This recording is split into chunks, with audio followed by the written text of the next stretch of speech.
बता दिया fluid is a substance that can flow. तो फ्लूइड को कभी भी ये ना समझा जाए कि ये सिर्फ ना लिक्विड होता है। Fluid is a substance that can flow, इसका मतलब क्या है कि जो गैसेज है ना वो भी फ्लूइड्स की कैटेगरी में आएंगे, ठीक है ना, क्योंकि गैस भी फ्लो होती है। तो सॉलिड को छोड़कर लिक्विड और गैस दोनों ही फ्लूइड्स की कैटेगरी में आते हैं। Important characteristics of fluids, first है द एटम्स और molecules in a fluid are arranged in a random manner. Atoms और molecules in a fluid are arranged in a random manner, ये हमको सबको पता है। आपने 9th क्लास में वो सॉलिड लिक्विड गैस वाला करा था, मैटर वाला चैप्टर, तो उसमें यही था कि एटम्स और मॉलिक्यूल्स जो होते हैं किसी भी फ्लूइड में, फ्लूइड का मतलब लिक्विड हो या गैस हो, they are arranged in a random manner. कैसे भी अरेंज्ड होते हैं, सॉलिड में वो फिक्स्ड मैनर में अरेंज होते हैं। इसी वजह से अगर मेरे पास कोई सॉलिड ब्लॉक है और मैं सोचूं कि उसको गिलास के अंदर रख दूं तो वो उसके अंदर आएगा ही नहीं, ठीक है। लेकिन अगर गैस है, गैस को गिलास के अंदर भरना हो भर सकते हैं, ऊपर से लिड लगा दो। लिक्विड हो, लिक्विड को भरना हो भर सकते हैं। तो ये तो काम किया जा सकता है। क्यों? क्योंकि उनके जो मॉलिक्यूल्स हैं they are arranged in a random manner. Random manner मतलब कहीं पर भी कैसे भी खुद को फिट बिठा लेते हैं, सेट हो जाते हैं कहीं पर भी। सेकंड पॉइंट है a fluid can not withstand tangential और shearing stress for an indefinite period. It begins to flow when a shearing stress is applied. तो fluid cannot withstand tangential और shearing stress। क्या होता है, एक फ्लूइड रखा हुआ है, अब फ्लूइड है तो फ्लूइड के ऊपर टेंजेंशियल स्ट्रेस लगा सकते हो क्या? नहीं लगा सकते। नहीं समझे?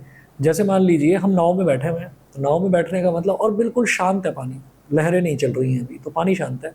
अब हम ये सोचें कि हम वो जो चप्पू होते हैं ना, चप्पू चलाते हैं, नाव आगे बढ़ने लगती है, तो हम ये सोचें कि नहीं इसको ना बस सरफेस पर ही टच करके पीछे को धकेलूंगा, तो क्या आप नदी को टेढ़ा कर दोगे? नदी टेढ़ी नहीं होगी, पानी ही फ्लो करने लगेगा। वो उस शेयरिंग स्ट्रेस को विदस्टैंड कर ही नहीं पाएगा, होल्ड ही नहीं कर पाएगा, ठीक है। तो एक ये चीज़ है, it begins to flow when a shearing stress is applied. आप शेयरिंग स्ट्रेस अप्लाई करते हो, फ्लो करना शुरू कर देता है। तो पानी को आप ऐसे पीछे की तरफ धकेलना शुरू करिए, तो नदी टेढ़ी नहीं होती, पानी टेढ़ा नहीं होता, पानी फ्लो करना शुरू होगा, बदले में नाव आगे की तरफ फ्लो करना शुरू कर जाएगी। थर्ड देखिए, a fluid has no definite shape of its own. कोई डेफिनेट शेप नहीं होती। It ultimately assumes the shape of the containing vessel, so a fluid has no modulus of rigidity.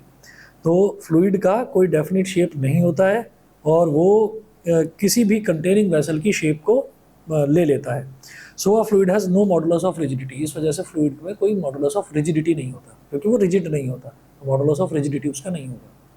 Modulus of rigidity समझ रहे हैं क्या होता है? Bulk modulus की, बल्क मॉडुलस को बोलते हैं modulus of rigidity.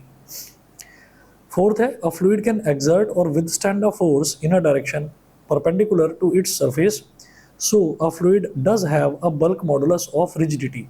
A fluid can exert or withstand a force in a direction perpendicular to its surface. तो अगर मान लीजिए कोई परपेंडिकुलर फोर्स अगर हम लगाने लगे फ्लूइड पर, तब हम ये कहेंगे कि तब बल्क मॉडुलस उसका एग्जिस्ट करेगा, ठीक है। क्यों करेगा वो अभी प्रूव करके दिखाएंगे। अब देखिए, both liquids and gases are fluids with a difference. तो लिक्विड्स और गैसेस दोनों ही फ्लूइड्स होते हैं, लेकिन दोनों में, हाँ, रिजिडिटी का मतलब ये है कि फ्लूइड रिजिड तो होता नहीं, फ्लेक्सिबल होता है। लेकिन अगर फ्लूइड पर एक कंप्रेशनल फोर्स लगाया जाए, कंप्रेशनल फोर्स का मतलब है कि एक कंटेनर में उसको भर दिया, कंटेनर में भरने के बाद हम उसको चारों तरफ से कोई जगह ही ना छोड़ें और हम दबाना शुरू कर दें, यानी कि हम बराबर प्रेशर लगाना शुरू कर दें हर साइड से, तो वो लिक्विड जो है वो भी कंप्रेस होता है, और कंप्रेस होता है तो फिर वो भी एक उल्टा फोर्स लगाएगा, यानी कि उसमें भी एक बल्क मॉडुलस ऑफ रिजिडिटी होगा। अब ये बल्क मॉडुलस है क्या? Stress upon strain. स्ट्रेस कौन सा? Compressional stress. भाई पिचकारी होती है, तो पिचकारी में एक पिस्टन लगा रहता है, उस पिस्टन का काम ही ये होता है कि उसमें जरा सा भी अगर होल हो गया और आप उसको दबाना शुरू करो तो भाई वो काम ही नहीं करेगा, वो पिचकारी काम नहीं करेगी। वो पिस्टन पूरा रबर का होना चाहिए, और फिर आप उसको दबाओ तो प्रेशर बनता है, बड़ी प्रेशर से पानी निकल कर जाता है आगे, ठीक है। तो इसका मतलब आप कंप्रेस कर सकते हैं एक लिक्विड को, कंप्रेस कर सकते हैं यानी कि आप उस पर स्ट्रेस डाल सकते हैं। स्ट्रेस आ गया। स्ट्रेन क्या होगा? स्ट्रेन ये होगा कि उसका original volume change in volume upon original volume. भाई आपने उसको कितना कंप्रेस कर दिया, तो कितनी वॉल्यूम कंप्रेस हो गई, डेल्टा वी अपॉन उसका ओरिजिनल वॉल्यूम, पानी कितना भरा था पिचकारी के अंदर, ठीक। तो बल्क मॉडुलस निकाला जा सकता है, कंडीशन ये है कि उस पर प्रेशर लगे चारों तरफ से बराबर, ठीक है, तब निकलेगा बल्क मॉडुलस। आगे चलते हैं। Both liquids and gases are fluids with a difference. Liquids और गैसेस दोनों ही फ्लूइड्स होते हैं, लेकिन दोनों में एक डिफरेंस होता है। देखिए, a liquid is incompressible and has a definite volume and a free surface of its own. Liquid जो है इनकम्प्रेसिबल है, यानी कि लिक्विड को दबाया नहीं जा सकता, है ना, मतलब ये मोटा मोटा तौर पर बताया जा रहा है, लेकिन थोड़ा बहुत दबता है लिक्विड भी, ठीक है। A liquid is incompressible and has a definite volume and a free surface of its own। तो लिक्विड को दबाया नहीं जा सकता। क्यों नहीं दबाया जा सकता? मैं इसको गैस से कंपेयर कर रहा हूँ। गैस को दबाया जा सकता है। A gas is compressible and it expands to occupy all the space available to it। Gas compressible होती है, जैसे मान लीजिए लिक्विड है, तो लिक्विड को हम ये कहते हैं कि जैसे गैस है ना, तो गैस को हम दबा सकते हैं, दबाते जा रहे हैं, दबाते जा रहे हैं, दबाते जा रहे हैं, तो वो दबते दबते उसके जितने भी मॉलिक्यूल्स हैं वो सारे नज़दीक नज़दीक नज़दीक आते चले जाएंगे, और एक स्टेट ऐसी आएगी जब वो लिक्विड में कन्वर्ट हो जाएगा। गैस के मॉलिक्यूल्स आपने इतने नज़दीक ले आए जितना लिक्विड के मॉलिक्यूल्स आपस में नज़दीक होते हैं, तो वो क्या होगा, वो नज़दीक आते आते आते आते वो लिक्विड में कन्वर्ट हो जाएगी गैस। कभी अगर देखा हो परफ्यूम की बॉटल के अंदर गैस होती है, लेकिन उसको हिलाकर देखो, ऐसा लगता है अंदर लिक्विड हिल रहा है। क्यों? क्योंकि बहुत ज़्यादा कंप्रेस करके उसको भर रखा है अंदर, ठीक है। और इसी तरीके से जब हम बात करते हैं लिक्विड की, लिक्विड को अगर बहुत ज़्यादा दबाया जाए तो लिक्विड सॉलिड में कन्वर्ट हो जाता है, ठीक है ना। सॉलिड कार्बन डाइऑक्साइड सुना होगा, ठीक। तो वो सॉलिड कार्बन डाइऑक्साइड यही है कि कार्बन डाइऑक्साइड गैस में सिलेंडर में भर रखी है, दबाते गए, यानी कि गैस को दबा रहे हैं। गैस को दबा रहे हैं, पहले लिक्विड में कन्वर्ट हुई, लिक्विड को दबाया, सॉलिड में भी कन्वर्ट हो जाती है, ठीक है। तो लिक्विड इज इनकम्प्रेसिबल, तो इनकम्प्रेसिबल नहीं होता है, कंप्रेसिबल, लेकिन गैसेस के कंपैरिजन में इनकम्प्रेसिबल है। गैसेस तो ज़्यादा कंप्रेस हो जाती हैं और उनकी एक डेफिनेट वॉल्यूम होती है। डेफिनेट वॉल्यूम का मतलब पानी है, एक ग्लास में भरा हुआ है पानी, ठीक है, या एक सिलेंडर में भरा हुआ है पानी, फेंक दिया इस रूम में, वो फर्श पर पड़ा रहेगा किसी एक कोने में, कोई एक शेप ले लेगा टेढ़ी मेढ़ी सी कुछ भी, और उसी सिलेंडर में आपने गैस को भर रखा है, उसको खोल कर गैस को ऐसे फेंका, तो एक तो गैस फैलेगी नहीं कहीं, और फैलेगी तो कहाँ फैलेगी, पूरे रूम में फैल जाएगी, रूम के एक एक कोने में फैल जाएगी, तो कहीं पर भी आप बैठे हो आपको उसकी स्मेल आ ही जाएगी, ठीक है। अच्छा जी, उसके बाद एक तो डेफिनेशंस हैं, जैसे फ्लूइड स्टैटिक्स और फ्लूइड डायनामिक्स। तो फ्लूइड स्टैटिक्स में क्या है, the branch of physics that deals with the study of fluids eight rest is called fluid statics और फ्लूइड हाइड्रोस्टैटिक्स। तो फ्लूइड्स जो हैं अगर वो रेस्ट में रहते हैं, तो फिजिक्स की वो ब्रांच जिसमें रेस्ट में रहने वाले फ्लूइड्स को स्टडी करा जाता है, उनको हम बोलते हैं फ्लूइड स्टैटिक्स। फिर बात करते हैं फ्लूइड डायनामिक्स की। तो फ्लूइड डायनामिक्स में क्या है कि फिजिक्स की वो ब्रांच जिसमें जो फ्लूइड्स हैं, फ्लूइड्स जो मोशन में है, उनको स्टडी करा जाता है, उसको बोलते हैं फ्लूइड डायनामिक्स, उसको बोलते हैं फ्लूइड डायनामिक्स, ठीक। The branch of physics that deals with the study of fluids in motion is called fluid dynamics or hydrodynamics। Next देखते हैं thrust of a liquid. Thrust of a liquid में क्या है, the total force exerted by a liquid on any surface in contact with it is called thrust. A thrust is a force, so it's SI unit is Newton. The total force exerted by a fluid on any surface in contact with it is called thrust. तो thrust क्या होता है, thrust भी जो है ना, thrust force को ही कहते हैं। तो जैसे मान लीजिए हमने किसी चीज़ पर फोर्स लगाना शुरू करा, वो तो फोर्स ही कहलाएगी। लेकिन अगर मान लीजिए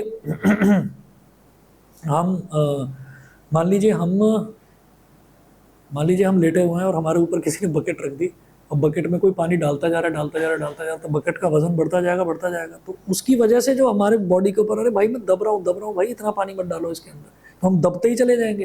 तो वो जो लिक्विड जो फोर्स लगाता है उसको थ्रस्ट बोलते हैं, बस ये अंतर है, ठीक है। जो फिजिकल फोर्स लगाई जाती है दैट इज फोर्स ओनली, और जो लिक्विड फोर्स लगाता है उसको बोलते हैं थ्रस्ट। तो इस वजह से इसकी भी जो यूनिट है वो न्यूटन ही है। अच्छा, उसके बाद है a liquid at rest exerts force perpendicular to the surface of the container at every point, surface of the container at every point, ठीक है। ये देखिएगा यहाँ पर है, a liquid at rest exerts force perpendicular to the surface of the container at every point. तो liquid जो है ना, लिक्विड अगर रेस्ट में है तो वो जिस भी कंटेनर में रखा हुआ है, उस कंटेनर में, कंटेनर के हर एक पॉइंट पर वो परपेंडिकुलर फोर्स अप्लाई करता है, परपेंडिकुलर फोर्स लगाता है। कैसे लगाता है वो देखिएगा। Consider a liquid contained in a vessel in the equilibrium state of rest. Suppose the liquid exerts a force capital F on the bottom surface in an inclined direction OA as shown. The surface exerts an equal reaction R to water along OB, ठीक। तो देखिएगा एक diagram बना रखा है, इसमें हमने क्या करा, ये टॉपिक पेज नंबर 2 पर हम कर रहे हैं।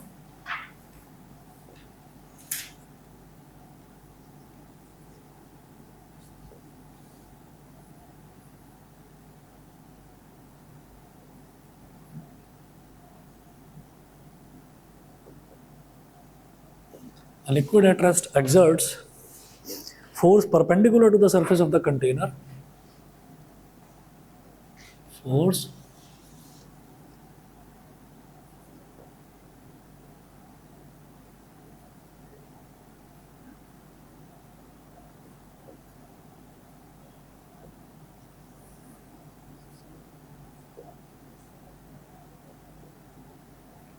perpendicular to the surface of container at every point.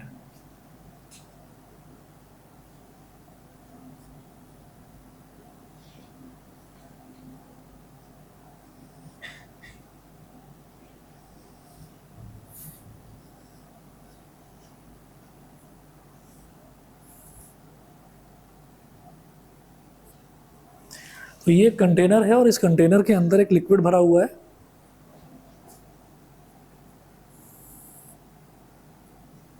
Liquid भरा हुआ है। उसके बाद हमने ये कहा कि यहाँ पर इसमें पॉइंट ओ है कोई। हमने कहा कि लिक्विड के अंदर तो बहुत सारे मॉलिक्यूल्स हैं, बहुत सारे पार्टिकल्स हैं। तो हमने ये बोला कि इसमें कोई एक पॉइंट पर हमने माना कि एक पॉइंट पर जो फोर्स है वो किस तरीके से लग रही है। देखिए बोल रहे हैं ये कि suppose the liquid exerts a force, third line है, suppose the liquid exerts a force F on the bottom surface in an inclined direction O A as shown. तो आपने ये माना कि लिक्विड एक इस तरीके की फोर्स लगा रहा है ऐसे। ये वाला पॉइंट है ओ, ये वाला पॉइंट है ओ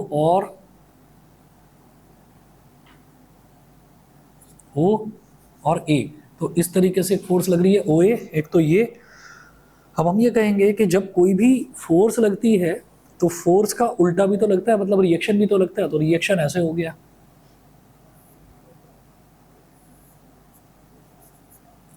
ये रिएक्शन हो गया। इस वाले पॉइंट को बी बोल दीजिए,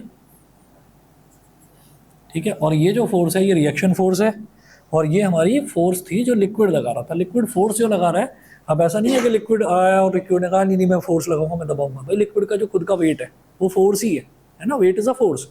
अच्छा, तो ये फोर्स तो ऐसे लग रही है इंक्लाइंड डायरेक्शन में, ये उसका रिएक्शन हो गया। अब जो रिएक्शन है, रिएक्शन को भी दो पार्ट्स में डिवाइड करा जा सकता है। तो हमने ये कहा कि हॉरिजॉन्टल के साथ ये डायरेक्शन सी हो गई, ये हो गया डी। हमने ये कहा कि हॉरिजॉन्टल के साथ ये थीटा एंगल बना रहा है। तो अब देखिएगा द रिएक्शन आर, तो रिएक्शन इस तरीके से जा रहा है। तो रिएक्शन के दो कंपोनेंट्स हो गए, एक हॉरिजॉन्टल और एक वर्टिकल, दो कंपोनेंट्स हो गए। The reaction R along OB, the reaction R along OB has two rectangular components. एक तो टेंजेंशियल कंपोनेंट्स यानी कि हॉरिजॉन्टल कंपोनेंट को टेंजेंशियल कंपोनेंट बोल देते हैं, और एक होता है नॉर्मल यानी कि वर्टिकल। तो एक वर्टिकल कंपोनेंट हो गया। तो टेंजेंशियल कंपोनेंट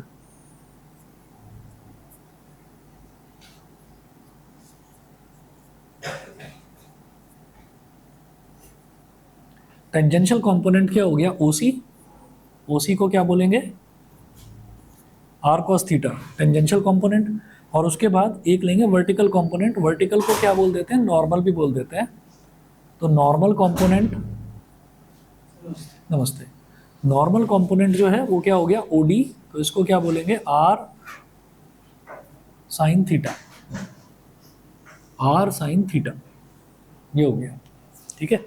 तो आर कॉस थीटा हो गया और आर साइन थीटा हो गया। Since a liquid can not resist any tangential force, resist का मतलब क्या है, वो टेंजेंशियल फोर्स, रेसिस्ट का मतलब होता है झेलना। वो टेंजेंशियल फोर्स को लिक्विड झेल ही नहीं पाता। आपने उस पर टेंजेंशियल फोर्स लगाया तो लिक्विड कहीं से भी टेढ़ा नहीं होगा, लिक्विड तो फ्लो करना शुरू कर देगा। तो since a liquid can not resist any tangential force, so the liquid near O should begin to flow along O C. तो यहाँ पर जो ये लग रहा है ना, इस पर जो रिएक्शन वाला फोर्स जो लग रहा है ऐसे, मतलब जो ये टेंजेंशियल फोर्स लग रहा है, तो लिक्विड ओ से सी की तरफ फ्लो करना शुरू कर देगा, है ना। वो उसको रेसिस्ट नहीं कर पाएगा, उसको झेल नहीं पाएगा। तो liquid near O should begin to flow along A C, but the liquid is at rest, the force along O C must be zero, ठीक है। तो लिक्विड जब यहाँ पर एक टेंजेंशियल फोर्स लग रहा है इस तरह से ओ से सी आर कॉस थीटा, तो इसका मतलब वो इधर चलना शुरू कर देगा। लेकिन लिक्विड तो रेस्ट में है, लिक्विड रेस्ट में है, तो इसका मतलब ये वाला जो कंपोनेंट है इसका, इधर वाला जो कंपोनेंट है ये जीरो है, ठीक है। तो यहाँ लिखेंगे since liquid is at rest, notes में लिखा हुआ है आप बस समझ लीजिए, liquid is at rest, so O C is equal to zero, जो टेंजेंशियल कंपोनेंट है वो जीरो हो जाएगा। ओसी क्या है, R cos theta, R cos theta is equal to क्या, ओसी जीरो क्यों होगा, हम ये कहेंगे कि जब जब हमारे पास हम ये कहते हैं कि लिक्विड जो है, लिक्विड की खास ये प्रॉपर्टी है कि उस पर अगर कोई टेंजेंशियल फोर्स लगाएं, जैसे मान लीजिए पानी भरा हुआ है किसी कंटेनर में और हम उसके सरफेस पर ऐसे कोई फोर्स लगाने लगे टेंजेंशियल, है ना, तो हम ये चाहें कि जो लिक्विड है नीचे वाला फिक्स रहे और ऊपर वाला टेढ़ा हो जाए लिक्विड, जैसे बुक का एग्जाम्पल लिया था, है ना, तो लिक्विड टेढ़ा नहीं होता, लिक्विड क्या है वो ऊपर से फ्लो ही करने लगेगा, ठीक है। तो इसका मतलब क्या है कि जब इस पर ये फोर्स लग रही है ओसी, तो ये जो ओसी फोर्स है ये इसको टेढ़ा नहीं करेगी, ये इसको डिस्प्लेस ही करा देगी, मतलब इसका मोशन करवा देगी इस डायरेक्शन में। लेकिन यहाँ ये दे रखा है कि इस डायरेक्शन में जो डिस्प्लेसमेंट है वो जीरो है, क्यों, क्योंकि लिक्विड इज एट रेस्ट। हम टॉपिक ही वही वाला कर रहे हैं, लिक्विड एट रेस्ट, तो लिक्विड इज एट रेस्ट, तो इसका मतलब ये ओसी इसको डिस्प्लेस नहीं करा पाएगा, यानी कि ओसी जो है वो जीरो के बराबर है, ठीक है। जीरो के बराबर है तो R cos theta is equal to zero, R cos theta is equal to zero, तो हम ये कहेंगे आर तो रिएक्शन फोर्स है ना, रिएक्शन फोर्स तो जीरो हो नहीं सकता क्योंकि लिक्विड का कुछ तो वेट होगा, तो रिएक्शन फोर्स क्या होगा, जितना वेट होता है, जैसे मान लीजिए मैं ज़मीन पर खड़ा हुआ हूँ और अभी 80 किलो मेरा वजन है, तो जितना मेरा वजन है उसमें 10 को मल्टीप्लाई करो तो 800 न्यूटन हो गया, 80 इंटू 10 800 न्यूटन, तो 800 न्यूटन का ही रिएक्शन फोर्स लगेगा। तो जो भी ऑब्जेक्ट एग्जिस्ट करता है दुनिया में उसका वेट जरूर होगा, और वेट होगा तो रिएक्शन जरूर होगा, तो R can not be zero, इसका मतलब कॉस थीटा ही जीरो होगा, तभी तो ये टोटल इन दोनों का प्रोडक्ट जीरो आ गया, तो कॉस थीटा ही जीरो होगा, तो cos theta is equal to zero.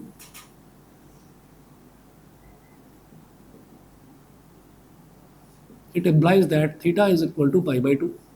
Cos theta zero कब होता है, जब थीटा 90 डिग्री के इक्वल होता है, थीटा पाई बाई टू के इक्वल होता है, ठीक है। Hence a liquid always exerts force perpendicular to the surface of the container at every point. हो गया काम। ये थीटा क्या है, ये थीटा ही एंगल है, अब ये थीटा ही 90 डिग्री है, तो इसका मतलब लिक्विड जो है वो फोर्स पता है कहाँ पर लगा रहा है, लिक्विड जो है वो 90 डिग्री पर ही फोर्स लगा रहा है, किसी भी पॉइंट पर लीजिए तो लिक्विड हमेशा 90 डिग्री पर फोर्स लगाएगा, ठीक है। और ये इसका हमको मालूम भी है कि जब भी कभी आप कभी ऐसा सोचो कि कोई बकेट है, उस बकेट में पानी भरा हुआ है, उस बकेट में आपने मग्गा लिया, ठीक है, और मग्गे को आपने ऐसे दबाया, सीधे दबाया, जैसे बम्प करता है ना सीधा ऊपर वापस आता है, तो कौन सी फोर्स लगा रहा है आप, थ्रस्ट, बॉयंट फोर्स बोलते हैं, ठीक है। तो वो जो बॉयंट फोर्स है वो ऐसे लगा रहा है, अभी इसी मग्गे को टेढ़ा करके डालो तो क्या वो टेढ़ी फोर्स ऐसे लगा देगा, नहीं लगाएगा, वो डूब जाएगा, अंदर पानी भर जाएगा, डूब जाएगा, ठीक है, कोई फोर्स नहीं लगेगी। और अगर आपने उसको टेढ़ा करके थोड़ा सा दबाया भी है तो भी वो इधर की तरफ नहीं जाएगा, वो जाएगा ऐसे सीधा ही, आप भले ही फोर्स ऐसे लगा दें ऐसे लगा दें, लिक्विड फोर्स हमेशा परपेंडिकुलर लगाएगा, समझ रहे हैं। तो थीटा आपने 90 डिग्री के बराबर प्रूव कर दिया, इसका मतलब लिक्विड जो है वो फोर्स परपेंडिकुलर ही लगाता है, ठीक है।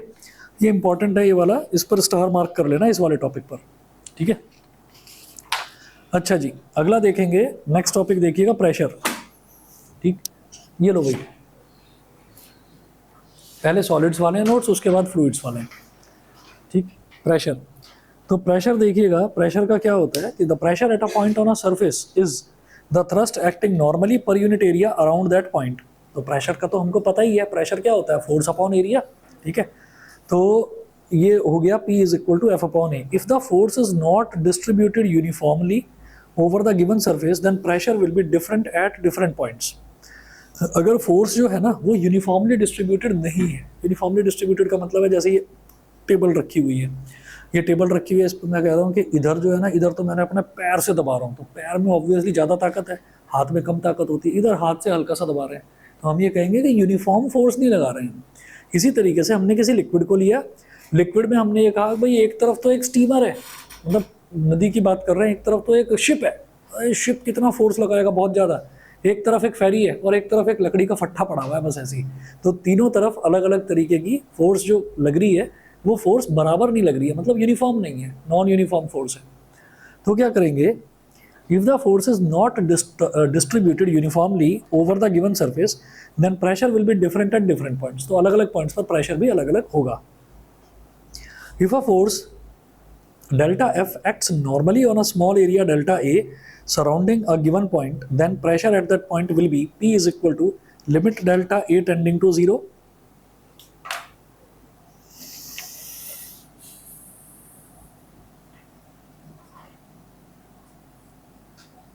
pressure P is equal to limit delta A tending to 0, delta F upon delta A, इसी को हम D F upon D A भी बोल देते हैं, D F upon D A भी बोल देते हैं। ठीक है, ये जो लिमिट विमिट है ना, इससे घबराने की जरूरत नहीं है, ये बस प्रेशर का फॉर्मूला याद करना है आपको। आपको जरूरत पड़ेगी तो अगर अनयूनिफॉर्म फोर्स आती है ना, नॉन यूनिफॉर्म फोर्स, तो आपको उसको ए के रिस्पेक्ट में बस डिफरेंशिएट करना पड़ेगा, और इतने भी कॉम्प्लिकेटेड क्वेश्चन आते नहीं है पेपर में। ठीक है, तो बस डेफिनेशन के तौर पर याद रखिए डी एफ अपॉन डी ए, मतलब फोर्स को एरिया के रिस्पेक्ट में डिफरेंशिएट करने के लिए बोला जा सकता है, लेकिन बोला नहीं जाता, आसानी है ये। आगे चलिए, pressure is a scalar quantity. भाई प्रेशर एक स्केलर क्वांटिटी है, प्रेशर का कोई डायरेक्शन नहीं होता। ठीक, pressure is a scalar quantity because fluid pressure at a particular point in fluid has same magnitude in all directions. तो हर डायरेक्शन में जो प्रेशर है वो सेम ही उसका मैग्नीट्यूड रहता है हर डायरेक्शन में। तो हम ये कहेंगे कि प्रेशर जो है, इस वजह से प्रेशर एक स्केलर क्वांटिटी होता है। अच्छा, SI unit of pressure, pressure की एसआई यूनिट अगेन वही न्यूटन पर मीटर स्क्वायर और pascal. Some practical applications of pressure are, practical applications देख लीजिए, ये वही चीज़ है जो हमने सॉलिड्स वाले चैप्टर में भी देखा था, फटाफट देख लेते हैं। A sharp knife cuts better than a blunt one to increase pressure because area of contact of sharp knife is less as compare to blunt knife. Blunt knife के कंपेयर में, ब्लंट नाइफ क्या हो गया, वो जो उसका hard वाला थोड़ा चौड़ा वाला हिस्सा है, ठीक है, और जो पतला वाला हिस्सा है, तो एरिया ऑफ कॉन्टैक्ट कम हो गया। एरिया ऑफ कॉन्टैक्ट कम, जो शार्प वाला एज होता है, एरिया ऑफ कॉन्टैक्ट कम हुआ तो आपको फोर्स कम लगाने की जरूरत पड़ी। क्यों? एरिया कम है ना, एरिया कम है तो प्रेशर ज़्यादा है, प्रेशर ज़्यादा है, प्रेशर ज़्यादा है तो और जरा सा आप लगाएंगे वो एकदम से कट जाएगा।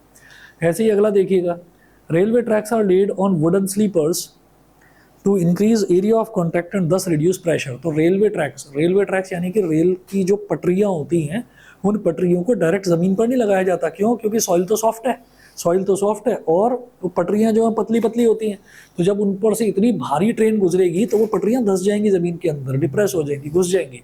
तो उन पर प्रेशर जो है वो ज़्यादा ना पड़े, प्रेशर ज़्यादा ना पड़े, उसके लिए क्या है, प्रेशर को कम करना है। प्रेशर को कम करने के लिए एरिया ऑफ कॉन्टैक्ट को बढ़ा देना है। तो क्या करते हैं, जो अब तो खैर सीमेंटेड वो लगने लगे हैं, चौड़े चौड़े वो लगते हैं जो नीचे है, और नहीं तो मतलब वुडन ब्लॉक्स लगाते थे बड़े बड़े। मतलब जो पटरियाँ होती थी ना, पूरे कंट्री में जहाँ जहाँ पर भी ट्रेन्स हैं, तो ट्रेन्स जहाँ पर भी हैं वहाँ पर जो ट्रेन की पटरियाँ हैं, जो पुरानी रेलवे लाइन्स हैं, पुरानी रेलवे लाइन्स, जो नई रेलवे लाइन्स बनी हैं उनमें तो नए नए वो कंक्रीट के बनाते हैं, हैवी से। और अब क्या करते हैं, पहले क्या करा करते थे, पहले लकड़ी के लगते थे, तो एक चौड़ा सा फट्टा, फिर दूसरा फट्टा, फिर तीसरा फट्टा, और उनके ऊपर उसको फिक्स करा जाता था रेल्स को, ठीक है, ताकि वो रेल्स अंदर धंस ना जाए, अंदर दब ना जाए, ये किया जाता है। आपने कभी कभी नोटिस भी करा होगा कि अगर कहीं पर कोई रेलवे लाइन में कंस्ट्रक्शन का भी काम या रिपेयरिंग का कुछ काम चल रहा है ना, तो वहाँ पर ऐसी ऐसी चीज़ कंक्रीट के ना ऐसे ऐसे वो पड़े रहते हैं, बड़े बड़े से ब्लॉक पड़े रहते हैं। तो वो ब्लॉक्स ऐसे लगाए जाते हैं और फिर उनके ऊपर क्लैंप वगैरह लगाकर रेलवे की पटरी फिट करी जाती है, ऐसे होता है। तो उससे होता क्या है कि ज़मीन के साथ उनका एरिया ऑफ कॉन्टैक्ट बढ़ जाता है। एरिया ऑफ कॉन्टैक्ट बढ़ेगा तो प्रेशर रिड्यूस हो जाएगा, प्रेशर रिड्यूस होगा तो कितनी भी भारी ट्रेन गुजर जाए वो कभी दबेगा ही नहीं अंदर की तरफ। बताइए जी, क्लियर? अच्छा जी, उसके बाद थर्ड देखिए, it is difficult for a man to walk on sand while a camel walks easily on sand. तो किसी आदमी से अगर कहा जाए कि भाई तुम्हें रेत पर चलना है तो थोड़ा मुश्किल है। भाई कितना बड़ा पैर होगा, थोड़ा सा ही होगा। अभी ऊँट का पैर देखो नीचे से ऐसा फैला हुआ होता है, और दो नहीं होते, चार पैर होते हैं, ठीक है। तो उसका जो एरिया ऑफ कॉन्टैक्ट है वो क्या होगा, ज़्यादा होगा तो फिर क्या होगा, प्रेशर कम होगा। तो प्रेशर कम होगा तो वो धंसता नहीं है, भागता चला जाता है उस पर। फोर्थ है, pins and nails are made to have pointed ends. तो पिंस और नेल्स जो हैं, इनके जो एंड्स हैं, उनको ना पॉइंटेड बनाया जाता है। पॉइंटेड क्यों? पॉइंटेड इस वजह से ताकि उसका एरिया ऑफ कॉन्टैक्ट कम हो, तो जहाँ पर उसको लगाएंगे हल्का सा उसको ठोकना पड़ेगा, वो एकदम से उसके अंदर इमर्स हो जाएगी, घुस जाएगी। ठीक, डेंसिटी देखिएगा, the density of any material is defined as its mass per unit volume. तो मास पर यूनिट वॉल्यूम, इसमें कुछ नया नहीं है, आप जानते ही हैं। मास पर यूनिट वॉल्यूम यानी कि मास डिवाइडेड बाई वॉल्यूम को ही हम डेंसिटी बोल देते हैं। तो rho is equal to M upon V, और ये एक स्केलर क्वांटिटी होती है, इसकी यूनिट क्या होती है, एम मास अपॉन वॉल्यूम, यानी कि kilogram upon metre cube, kilogram per metre cube, ये होता है। ठीक है, स्पेसिफिक ग्रेविटी अभी देखते हैं, बस 1 मिनट रुकिए, 1 मिनट में आ रहा हूँ।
चलिए जी, नेक्स्ट देखते हैं स्पेसिफिक ग्रेविटी और रिलेटिव डेंसिटी। तो स्पेसिफिक ग्रेविटी में क्या होता है, स्पेसिफिक ग्रेविटी को हम रिलेटिव डेंसिटी भी बोल देते हैं।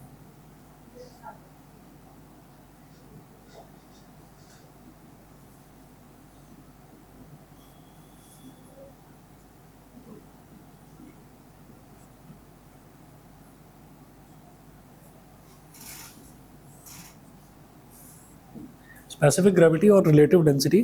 The specific gravity or relative density of a substance is defined as the ratio of the density of the substance to the density of water at 4 degrees Celsius.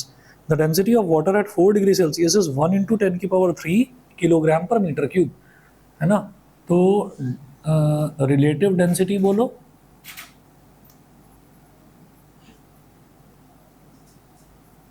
Relative density या फिर specific gravity, इसको क्या बोलते हैं, density of substance.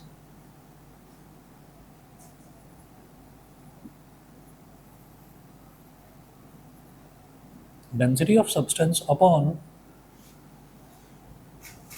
Density of water at 4 degree Celsius. हमेशा 4 degree Celsius, पूछो क्यों? क्यों? कारण है इसका, पानी जो है ना बहुत अजीब तरीके से बिहेव करता है। अजीब तरीका क्या है पानी का, कि जैसे मान लीजिए दुनिया का कोई भी लिक्विड है, उसको आपने गर्म करना शुरू करा, तो जैसे आप उसको गर्म करना शुरू करते हो उसका ना वॉल्यूम बढ़ना शुरू हो जाता है। चाय को ले लो, दूध को ले लो, और दुनिया का कोई भी लिक्विड ले लो, उसको जैसे ही गर्म करते हैं तो गर्म करते ही वो उसका वॉल्यूम बढ़ना शुरू हो जाता है, वो फैलना शुरू हो जाता है। सभी बच्चों के आपके यहाँ पर घर पर सुबह दूध उबालते होंगे, तो जो दूध उबालते हैं तो दूध को आपने देखा है कि जब उसको गर्म करते हो ऐसे उबलते उबलते एकदम ऊपर आ जाता है, यानी कि उसका वॉल्यूम बढ़ता है। और जैसे ही आप उसको गैस की नॉब को बंद कर देते हैं, यानी कि टेम्परेचर आपने कम कर दिया, टेम्परेचर कम करते धीरे धीरे धीरे धीरे करके वो वापस अपना ओरिजिनल लेवल पर आ जाता है। ऐसा होता है, पानी में नहीं होता ऐसा। पानी को जरा उबालो, पानी में डांस करता रहेगा वो ऐसे ऐसे, लेकिन पानी कभी ऊपर नहीं आएगा, है ना। अच्छा, तो है क्या कि पानी में अगर 0 डिग्री सेल्सियस पर वाटर है, 0 डिग्री सेल्सियस पर अगर वाटर है, इसका मतलब आइस है। आइस को कभी गर्म करके देखा है? नहीं देखा कभी गर्म करके। आइस के साथ तो खेले हैं हम, ऐसा थोड़ी है कि कंटेनर में लिया, वही तो मैं कह रहा हूँ, बड़ी मेहनत से तो उसको फ्रिज में रखकर ठंडा करा था, अब उसको गर्म कर दें। तो होता क्या है कि जब आइस को 0 डिग्री सेल्सियस पर आइस है, तो बड़ी अजीब चीज़ बताने वाला हूँ। 0 डिग्री सेल्सियस पर आइस है, अब हमने उसको गर्म करना शुरू करा, तो जैसे ही हम उसको गर्म करते हैं, जैसे ही 0.1 डिग्री सेल्सियस टेम्परेचर होता है, तो टेम्परेचर होते ही अब वो आइस तो रहती नहीं, है ना। एक्चुअली आइस जो है वो 0 डिग्री सेल्सियस के बाद आती है, मतलब 0 डिग्री सेल्सियस से कम पर आती है। 0 डिग्री सेल्सियस उसका फ्रीजिंग पॉइंट होता है। तो 0 डिग्री सेल्सियस पर मेरे पास पानी है, यानी कि बस वो ऐसा है कि बस अभी जमने ही वाला है, लेकिन आपने जमाना नहीं चाहा उसको, आपने उसको गर्म कर दिया। तो जब गर्म करते हैं तो उसका वॉल्यूम बढ़ना चाहिए। 0 डिग्री, 0.1, 0.2, 0.3, 0.4 करते करते 1 degree Celsius, 2 degree Celsius, 3, 4 degree Celsius तक बड़ा अजीब है पानी, कि पानी का वॉल्यूम घटता है, यानी कि सिकुड़ता है। ठीक है, तो पानी का वॉल्यूम जो है ये, इसको एनोमेलस एक्सपेंशन ऑफ वाटर कहते हैं, कि 0 डिग्री सेल्सियस पर अगर वाटर है तो उसे अगर हम गर्म कर रहे हैं, फैलेगा नहीं कभी भी, सिकुड़ेगा, कॉन्ट्रैक्ट हो जाएगा। समझ गए? ठीक है, तो वो कॉन्ट्रैक्ट हो जाएगा, और 4 डिग्री सेल्सियस के बाद फिर नॉर्मली बिहेव करना शुरू करता है, फिर लगता है कि हाँ भाई फैल रहा है, लेकिन अगेन इतना नहीं फैलता कि ऊपर आ जाए। ठीक, तो ये है कि 4 डिग्री सेल्सियस के बाद में पानी नॉर्मल लिक्विड्स की तरह बिहेव करने लगता है, उससे पहले एनोमेलस। एनोमेलस का मतलब जानते हैं? एनोमैली, एनोमैली का मतलब गलती। पानी गलती करता है, ये क्या क्या कर रहे हो भाई तुम्हें तो फैलना चाहिए, तुम्हें तो वॉल्यूम बढ़ा लेना चाहिए अपना, हम तो गर्म कर रहे हैं तुम्हें, है ना, वॉल्यूम नहीं बढ़ाता, घटाने लगता है। समझ गए? इसलिए 4 डिग्री सेल्सियस लिया जाता है। अगला देखेंगे भाई पास्कल्स लॉ। पास्कल्स लॉ पर इंपॉर्टेंट मार्क कर लो, आता है पेपर में, डायरेक्ट डेरिवेशन पूछा जाता है पास्कल्स लॉ।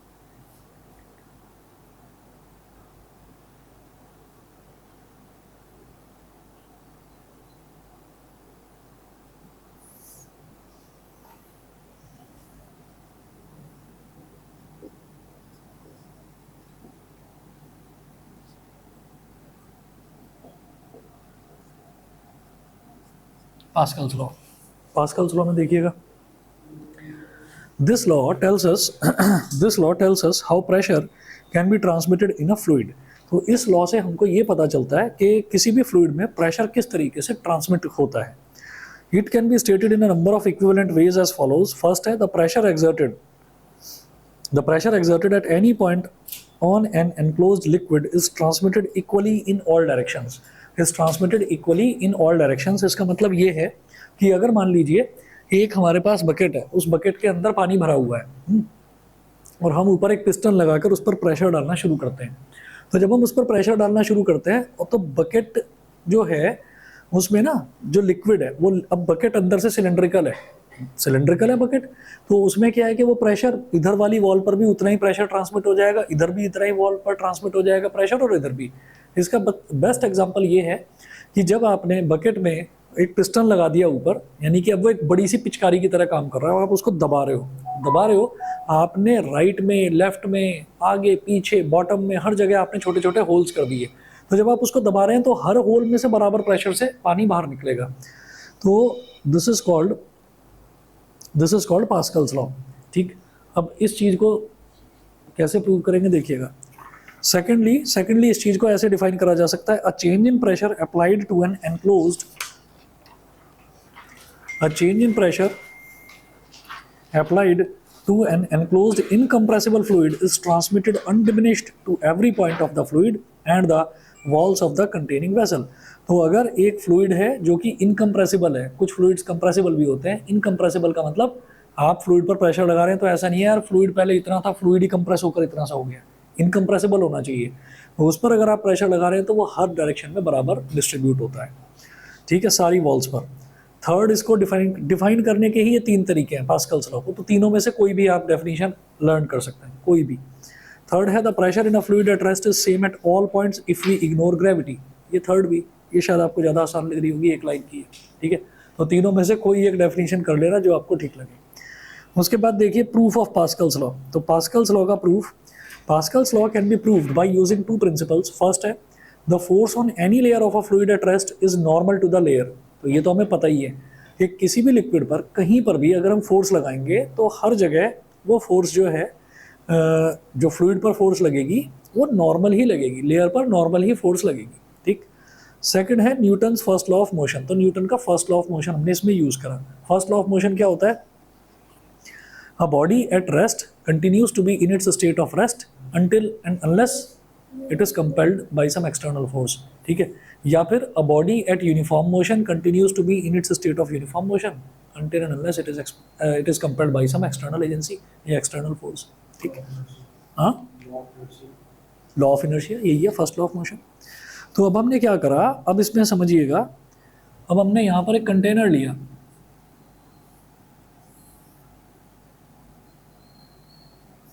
अब इस कंटेनर के अंदर लिक्विड भर दिया हमने ऊपर तक,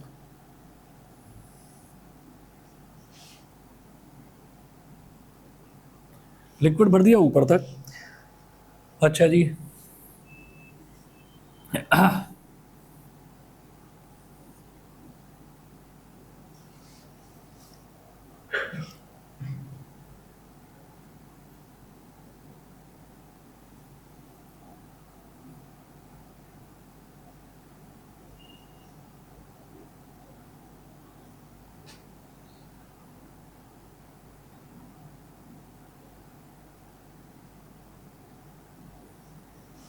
ठीक है। अब इसका मतलब ये नहीं है कि हमने कोई ट्रायंगुलर ब्लॉक इसके अंदर इंसर्ट कर दिया है। हमने क्या करा है, हम जैसे मान लीजिए कहीं कहीं पर भी कोई भी चीज़ होती है उसमें हम छोटा सा एलिमेंट ले लेते हैं।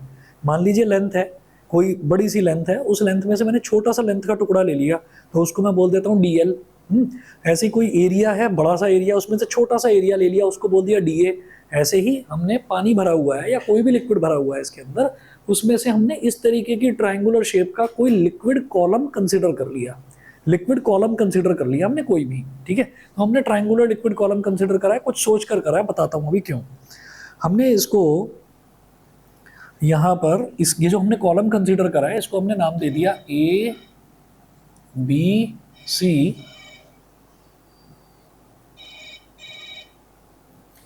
ABC, और इसी तरीके से ये वाला है D, और ये वाला पॉइंट है E, और ये वाला पॉइंट है F। ABC DEF ये हो गया, ठीक है।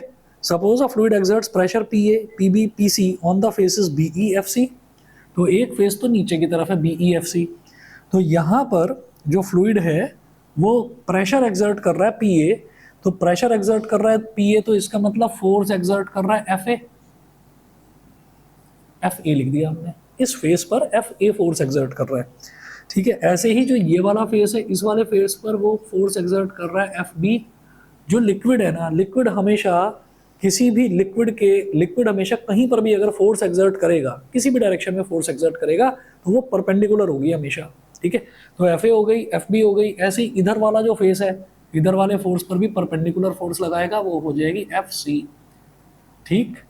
अच्छा जी, तो हमने ये कहा let AA AB and AC be the respective areas of the three faces, ठीक है। तो हमने ये कहा, अच्छा ये वाला जो एंगल है, इस वाले एंगल को थीटा बोल दीजिए, इस वाले एंगल को थीटा बोल दीजिए, ठीक। और हम ये कहेंगे कि AA एरिया ऑफ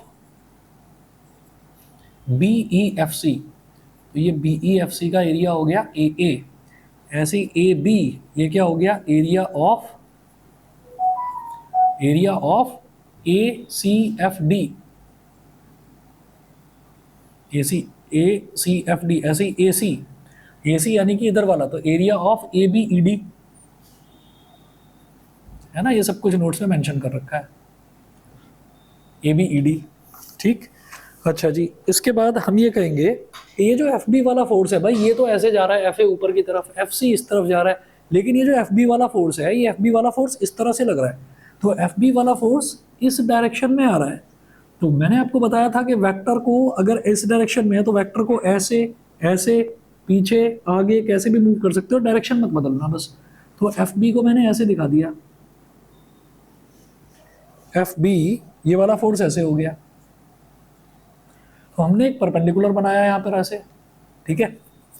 तो ये वाला एंगल थीटा होगा, ये वाला एंगल थीटा क्यों होगा, थीटा इस वजह से होगा कि angle between two lines is the angle between their perpendiculars. अगर दो लाइंस के बीच में कोई एंगल बन रहा है तो उन पर जो परपेंडिकुलर होगा उनके बीच में भी वही एंगल बनेगा, ये रूल होता है। तो आप ये देखिएगा, ये जो FB है ये इस फेस पर लग रहा है, इस पूरे फेस पर ये FB फोर्स लग रहा है, यानी कि AC पर फोर्स क्या लग रहा है, FB। तो ये जो FB है ये परपेंडिकुलर है, ये AC पर परपेंडिकुलर है, ठीक है। और ये जो मैंने लाइन बनाई है ये किस पर परपेंडिकुलर है, BC पर परपेंडिकुलर है। भाई BC ऐसे है ना लाइन, है ना, और मैंने ऐसी लाइन ले ली ये ऐसे वर्टिकली डाउन, तो ये BC पर परपेंडिकुलर हो गया। तो AC पर परपेंडिकुलर है FB, और BC पर परपेंडिकुलर है ये नीचे वाली लाइन। AC और BC के बीच में एंगल थीटा है, तो इन दोनों के बीच में भी एंगल थीटा हो गया। बताओ समझ गए, नहीं समझे। कोई भी दो लाइंस हैं, दुनिया की कोई भी दो लाइंस, उन दो लाइंस के बीच में अगर कोई एंगल थीटा है तो उनके परपेंडिकुलर्स के बीच में भी एंगल थीटा ही होगा। तो आप ये देखिए, AC पर जो फोर्स लग रही है वो FB है, ठीक है, यानी कि परपेंडिकुलर फोर्स है। तो ये FB जो है ये तो हो गया AC पर परपेंडिकुलर, और ये जो नीचे वाली लाइन है BC, मैंने अलग से बनाकर दिखा दिया, मैं इसमें बनाकर दिखाता हौच पौच हो जाता, ठीक है। तो ये जो BC है इस पर मैंने एक लाइन ऐसे नीचे ड्रॉ कर ली, है ना, वर्टिकली डाउनवर्ड्स, तो ये BC पर परपेंडिकुलर हो गई, ठीक। तो AC पर परपेंडिकुलर FB, BC पर परपेंडिकुलर ये नीचे वाली लाइन। AC और BC के बीच में एंगल थीटा है, तो इन दोनों लाइंस के बीच में भी एंगल थीटा है, क्योंकि ये दोनों क्या हैं, AC और BC पर परपेंडिकुलर्स हैं। तो दो लाइंस के बीच में जो एंगल है उनके परपेंडिकुलर्स के बीच में भी वही एंगल होगा। ये FB हो गया, ये एंगल थीटा हो गया। तो भाई इसको क्या बोलेंगे, एंगल के साथ वाला कंपोनेंट इज कॉस, ये हो गया F B cos theta. Cos वाले कंपोनेंट के परपेंडिकुलर कंपोनेंट वो क्या होता है, साइन, तो ये हो गया एफ बी साइन थीटा। ये सभी को समझ में आ गया, ठीक है। तो एफ बी के कंपोनेंट्स रिजॉल्व करें ये हमने। इसके बाद आगे देखेंगे, हैज द प्रिज्मेटिक एलिमेंट, ये जो एलिमेंट है ट्रायंगुलर एलिमेंट है, तो ये प्रिज्म के जैसा दिखाई दे रहा है, तो उसको प्रिज्मेटिक एलिमेंट बोल दिया। Has the prismatic element is in equilibrium with the remaining fluid, then by Newton's law the fluid force should balance in every direction। तो fluid की force हर डायरेक्शन में बैलेंस होनी चाहिए क्योंकि लिक्विड रेस्ट में है।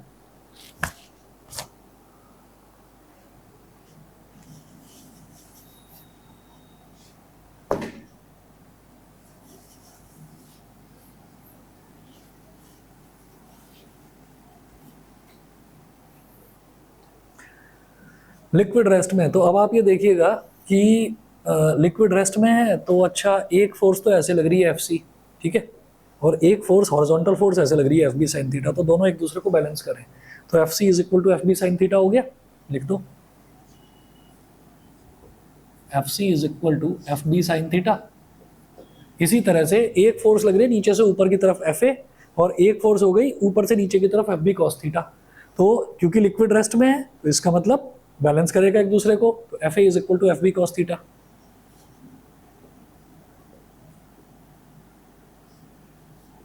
F A is equal to F B cos theta, ये हो गया इक्वेशन नंबर 1। इक्वेशन नंबर 2, अच्छा जो रिलेशन फोर्सेस के बीच में एग्जिस्ट कर रहा है वही रिलेशन तो एरियाज के बीच में एग्जिस्ट करेगा। कैसे, हमने ये कहा कि ये जो एरिया है पूरा का पूरा, आप ये कहोगे यार एक ट्रायंगुलर प्लेन भी तो बना सकते थे, ये पूरा क्यूबॉइड सा, ये ऐसे प्रिज्म सा क्यों बनाया है, क्यों, इधर जो ये एरिया है और इधर जो ये एरिया, इन दोनों के बीच में एंगल थीटा है, तो इनके परपेंडिकुलर्स के बीच में भी एंगल थीटा ही होगा, तो इसलिए जैसा रिलेशन फोर्स में वैसा ही रिलेशन एरिया में भी होगा, वो आपको लिख कर नहीं दिखाना, बस आप यहाँ पर नेक्स्ट लिख देंगे ऑल्सो करके या सिमिलरली करके लिख देंगे, also A C is equal to A B sine theta, और इसी तरह से A is equal to A B cos theta. Equation number 3, equation number 4, ये हो गया। इक्वेशन 1 को इक्वेशन 3 से डिवाइड करना है, ठीक है, और इक्वेशन 2 को इक्वेशन नंबर 4 से डिवाइड करना है, कर दो, डिवाइड 1/3, समझ रहे हैं कि नहीं बता दीजिए, एंड 2/4, तो क्या हो जाएगा F C upon F A, F C upon A C, sorry F C upon A C is equal to F B sine theta upon A B sine theta, तो लिख दूं बस F B sine theta upon A B sine theta, sine theta से sine theta cut गया। Similarly F A upon A, good evening, is equal to F B cos theta upon A B cos theta, cos theta से cos theta cut गया, ठीक है। F C upon A सी क्या है, force upon area क्या होता है, pressure, है ना, तो इसको क्या बोलेंगे, P C is equal to इसको क्या बोलेंगे, P B, force upon area at face B, है ना, और ये क्या हो जाएगा, ये हो जाएगा P A is equal to P B, P A P B के equal, P C P B के इक्वल, तो सब कुछ equal, P A is equal to P B is equal to P C. तो पास्कल्स लॉ यही कहता है कि किसी भी लिक्विड में हर कॉर्नर पर कहीं पर भी आप देखिए तो प्रेशर जो है वो बराबर रहेगा, ठीक है। इंपॉर्टेंट है ये वाला डेरिवेशन, तो दो जो डेरिवेशन बताए हैं ना दोनों के दोनों इंपॉर्टेंट है, ठीक है, दोनों कर लेना, ठीक है जी। बाकी फिर नेक्स्ट क्लास में देखते हैं, आज इतना कर लीजिए, ओके।